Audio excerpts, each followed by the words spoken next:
ನಮಸ್ಕಾರ ಸ್ನೇಹಿತರೆ, ಕರ್ನಾಟಕ ಮ್ಯಾಟರ್ಸ್ಗೆ ಮತ್ತೊಮ್ಮೆ ಆತ್ಮೀಯ ಸ್ವಾಗತ. ಸ್ನೇಹಿತರೆ, ಹಿಂದಿನ ವಿಡಿಯೋದಲ್ಲಿ ನಾವು ನಮ್ಮ ಹೆಮ್ಮೆಯ ರಾಯಲ್ ಚಾಲೆಂಜರ್ಸ್ ಬೆಂಗಳೂರು ತಂಡದ ಮಾರಾಟದ ಬಗ್ಗೆ ಮಾತನಾಡಿದ್ವಿ. RCB ತಂಡವನ್ನು ಖರೀದಿಸಲು ನಮ್ಮ ಕನ್ನಡಿಗರೇ ಆದ ಡಾಕ್ಟರ್ ರಂಜನ್ ಪೈ ಮತ್ತು ಅಜೀಂ ಪ್ರೇಮ್ಜಿ ಅವರು ಅಂತಿಮ ರೇಸ್ನಲ್ಲಿದ್ದಾರೆ. ತಂಡ ಕನ್ನಡಿಗರ ಪಾಲಾಗಲಿದೆ ಅಂತ ನಾವೆಲ್ಲ ಬಹಳ ನಿರೀಕ್ಷೆಯಲ್ಲಿದ್ವಿ. ಆದರೆ ಈಗ RCB ಅಭಿಮಾನಿಗಳಿಗೆ, ಅದರಲ್ಲೂ ಕನ್ನಡಿಗರಿಗೆ ಭಾರಿ ನಿರಾಸೆಯಾಗಿದೆ. ಹೌದು, ಕಪ್ ಗೆದ್ದು ಬೀಗ್ತಾ ಇದ್ದ RCBಗೆ ಈಗ ಅಧಿಕೃತವಾಗಿ ಹೊಸ ಬಾಸ್ ಬಂದಿದ್ದಾರೆ. ಆದರೆ ಅವರು ಕನ್ನಡಿಗರಲ್ಲ. ಕನ್ನಡಿಗರ ಬಿಡ್ಗಳನ್ನು ಹಿಂದಿಕ್ಕಿ IPL ಇತಿಹಾಸದಲ್ಲೇ ಅತಿ ದೊಡ್ಡ ಮೊತ್ತ ಕೊಟ್ಟು RCBಯನ್ನು ಖರೀದಿಸಿದ ಆ ದಿಗ್ಗಜರು ಯಾರು? ಅಷ್ಟೇ ಅಲ್ಲ, RCB ಜೊತೆಗೆ ಮತ್ತೊಂದು ಬಲಿಷ್ಠ ತಂಡ ರಾಜಸ್ಥಾನ್ ರಾಯಲ್ಸ್ ಕೂಡ ಬಿಕರಿಯಾಗಿದೆ. ಹಾಗಾದರೆ RCB ಮತ್ತು ರಾಜಸ್ಥಾನ್ ತಂಡಗಳ ಹೊಸ ಮಾಲೀಕರು ಯಾರು? ಎಷ್ಟು ಸಾವಿರ ಕೋಟಿಗೆ ಈ ಡೀಲ್ ಆಗಿದೆ? ಇವತ್ತಿನ ವಿಡಿಯೋದಲ್ಲಿ ಇದೆಲ್ಲದರ ಕಂಪ್ಲೀಟ್ ಡೀಟೇಲ್ಸ್ ನೋಡೋಣ. ವಿಡಿಯೋ ಶುರು ಮಾಡೋದಕ್ಕೂ ಮೊದಲು ನೀವಿನ್ನೂ ನಮ್ಮ ಚಾನಲ್ಗೆ ಸಬ್ಸ್ಕ್ರೈಬ್ ಆಗಿಲ್ಲ ಅಂದರೆ ಈಗಲೇ ಸಬ್ಸ್ಕ್ರೈಬ್ ಆಗಿ, ಹಾಗೆ ಬೆಲ್ ಐಕಾನ್ ಪ್ರೆಸ್ ಮಾಡಿ. ಸ್ನೇಹಿತರೆ, ಕನ್ನಡಿಗರ ಬಿಡ್ಗಳನ್ನು ಹಿಂದಿಕ್ಕಿ RCBಯನ್ನು ತಮ್ಮದಾಗಿಸಿಕೊಂಡಿರೋದು ಬೇರೆ ಯಾರೂ ಅಲ್ಲ, ಭಾರತದ ಖ್ಯಾತ ಉದ್ಯಮ ಸಮೂಹ ಆದಿತ್ಯ ಬಿರ್ಲಾ ಗ್ರೂಪ್ ಮತ್ತು ಟೈಮ್ಸ್ ಆಫ್ ಇಂಡಿಯಾ ನೇತೃತ್ವದ ಒಕ್ಕೂಟ. ಹೌದು, Aditya Birla group, times of India, ಅಮೆರಿಕಾದ ಸ್ಪೋರ್ಟ್ಸ್ ಇನ್ವೆಸ್ಟರ್ ಡೇವಿಡ್ ಬೆಟ್ಜರ್ ಮತ್ತು ಜಗತ್ತಿನ ಅತಿದೊಡ್ಡ ಪ್ರೈವೇಟ್ ಈಕ್ವಿಟಿ ಸಂಸ್ಥೆ ಬ್ಲ್ಯಾಕ್ ಸ್ಟೋನ್ ಸೇರಿ ಜಂಟಿಯಾಗಿ RCBಯನ್ನು ಖರೀದಿಸಿವೆ. 17,000 ಕೋಟಿಗೆ ಸೇಲಾಯಿತು RCB. ಈ ಬಿಡ್ಡಿಂಗ್ನಲ್ಲಿ RCB ಬರೋಬ್ಬರಿ $1.78 ಬಿಲಿಯನ್, ಅಂದರೆ ನಮ್ಮ ರೂಪಾಯಿ ಲೆಕ್ಕದಲ್ಲಿ ಸುಮಾರು 16,750 ಕೋಟಿ ರೂಪಾಯಿಗೆ ಸೇಲ್ ಆಗಿದೆ. ಇದು IPL ಇತಿಹಾಸದಲ್ಲಿ ಫ್ರಾಂಚೈಸಿಯೊಂದು ಬಿಕರಿಯಾದ ಅತಿ ದೊಡ್ಡ ಮೊತ್ತವಾಗಿದೆ. ಈ ಹಿಂದೆ RCB ಮಾಲೀಕತ್ವ ಹೊಂದಿದ್ದ ಬ್ರಿಟನ್ ಮೂಲದ ಡಿಯಾಜಿಯೋ ಕಂಪನಿಯ ಅಂಗಸಂಸ್ಥೆ ಯುನೈಟೆಡ್ ಸ್ಪಿರಿಟ್ಸ್ನಿಂದ 100% ಷೇರುಗಳನ್ನು ಈ ಹೊಸ ಒಕ್ಕೂಟ ಖರೀದಿಸಿದೆ. ಇದರೊಂದಿಗೆ IPLನ ಪುರುಷರ ತಂಡ ಮತ್ತು WPLನ ಮಹಿಳಾ ತಂಡಗಳೆರಡು ಹೊಸ ಮಾಲೀಕರ ಕೈ ಸೇರಿವೆ.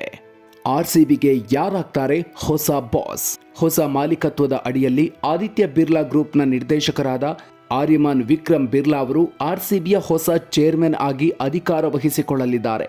ಹಾಗೆ ಟೈಮ್ಸ್ ಆಫ್ ಇಂಡಿಯಾ ಗ್ರೂಪ್ನ ಸತ್ಯನ್ ಗಜ್ವಾನಿ ಅವರು ವೈಸ್ ಚೇರ್ಮನ್ ಆಗಿ ಕಾರ್ಯನಿರ್ವಹಿಸಲಿದ್ದಾರೆ.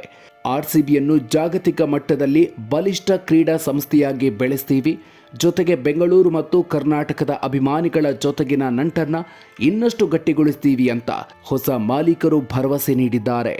ಡಿಯಾಜಿಯೋ RCBಯನ್ನು ದಿಢೀರಂತ ಮಾರಿದ್ಯಾಕೆ? ಬರೋಬ್ಬರಿ 2 ದಶಕಗಳಿಂದ RCBಯನ್ನು ಮುನ್ನಡೆಸಿಕೊಂಡು ಬಂದಿದ್ದ ಡಿಯಾಜಿಯೋ ಕಂಪನಿ ದಿಢೀರಂತ ತಂಡವನ್ನು ಮಾರಾಟ ಮಾಡಿದ್ದಕ್ಕೆ ಒಂದು ಕರಾಳ ಕಾರಣವಿದೆ. ಕಳೆದ ಜೂನ್ 4, 2025ರಂದು RCB ಕಪ್ ಗೆದ್ದ ಸಂಭ್ರಮಾಚರಣೆಯ ವೇಳೆ ನಡೆದ ಭೀಕರ ಕಾಲ್ತುಳಿತದಲ್ಲಿ 11 ಅಭಿಮಾನಿಗಳು ಪ್ರಾಣ ಕಳ್ಕೊಂಡಿದ್ರು, ಹಲವರು ಗಾಯಗೊಂಡಿದ್ರು.